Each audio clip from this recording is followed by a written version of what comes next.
Pero sa ngayon, ako na po nagsusupport dito. Janstot Vlog, shout out. Wow, siya pala ang tunay o totoong sponsor ni na Mylene at Nanita. Jan's Cute Vlog ang inyong lingkod muling magbabalik upang magbigay mixing reaction video. Panoorin po ang kabuuan sa vlog ni Sir Paul Pugong Biyahero. Pero bago po yan, kumusta po ang lahat? Naway nasa mabuting kalagayan lang po tayo saan man tayo dako ng mundo naruroon.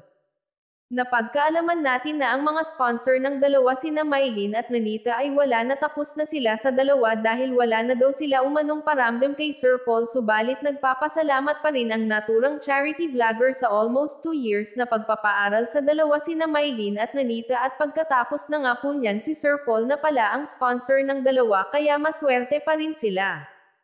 Kung sa bagay, pansin naman natin na hindi rin nasasayang ang tulong sa dalawa, lalo na kay Mylene Simulat Sapol. Bukod sa nagpupursige itong mag-aral, hindi pa ito nagbago hanggang ngayon. Hindi lumaki ang ulo na tulad ng iba, nakatikim lang ng medyo magandang buhay taas noon na. Pero sina Mylene at Nanita never na nakitaan sila ng pagbabago ng ugali, at dahil din siguro ito sa magandang paggabay ni na Ma'am Nida at Tito Herns at ang buong pamilya ni Sir Paul. Magtitingko lang ako sa sponsor ni Ninita noon, tapos na po yung 2 years.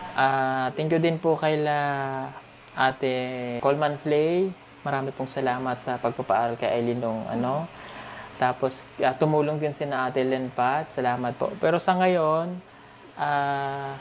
ako na po nagsusupport dito. So, wala na po kasi yung sponsor nila, hindi na sila hindi ko alam kung bakit hindi na nagme-message. Pero wala naman po problema, kaya ako na yung nag-sponsor po sa kanilang dalawa. Kaya tuloy pa rin po sila sa pag-aaral nila. Peace.